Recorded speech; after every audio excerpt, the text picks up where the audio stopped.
Hi guys! Ito po ay sinishare ngayon ng napakaraming social media influencers, mga pages na pro BBM at sila po ay nag-iiyakan. Bakit daw hindi binabalita ng, 'di ba, ng mga mainstream media ang mga ganito? Ano ba tong unang to? Distributions of assistance in Maguindanao del Norte. Aba, ito po yung nakita ko na may ano ba yon? Yung parang graduation type kasi tatawagin yung buong pangalan nung bibigyan ng ayuda at pupunta sa gitna, ganon. Ganon na ganon. Nakakatuwa to, no? Nakakatuwa. Bakit di binabalita to ng mga Japan lang? Nakita ko. Sabi.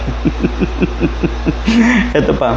Bakit di daw binabalita? Alright. Ito yung makikita natin sa mga pages na pro BBM. Alright, tignan nyo naman. 'Di ba? Ang ganda ng angulo lagi, no? Sino ba ang director ng netong si Marcos Jr. ngayon? Parang merong bagong talagang advisor. Huwag na natin pangalanan. Anyway, baka parte to ng kanyang trabaho, 'di ba? Pero minsan kasi talaga sablay. Lalo na po yung sabay-sabay na tinuturo nung mga taga-Cavite politiko at ni Marcos Jr. yung isang mapa. Siguro yun ang 'di ba? Siguro 'yun yung pinagtataguan ng Talyano Gold, hindi kaya?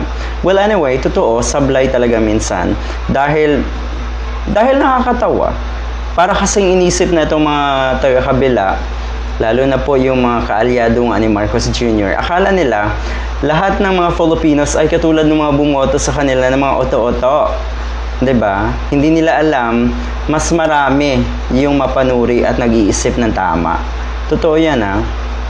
Una, bakit nga ba hindi ito binabalita? Abe, malay, di ba boycott nyo ang ABS-CBN at iba pang mainstream media? Di ba galit na galit kayo sa ABS-CBN? Abay, malay din natin. Pangalawa, ha, kung ito'y sekreto, hindi naman sinasabi kung saan or nasaan ang Pangulo, kung saan pupunta, di ba? Naalala ko tuloy, etong si Remulla na inantay ng sobrang tagal ng napakaraming media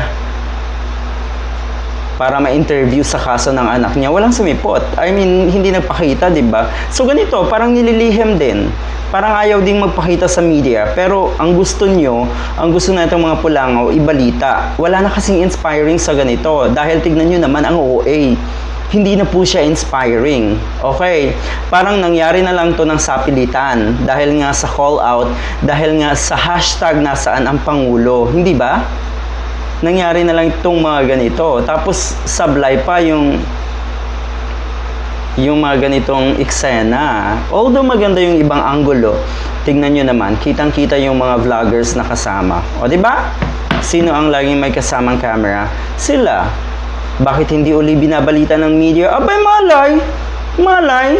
Alam nyo, ang mga mainstream media, talagang nagpipick up yan ng balita. Ulitin ko, lagi na dapat ay makabuluhan at inspiring yung mga newsworthy na balita. Malay ko kung ito'y walang kabuluhang balita, di ba? Baka kasi pautot lang. Yun siguro ang nakikita ng mainstream media. O ano, bias ang ABS-CBN?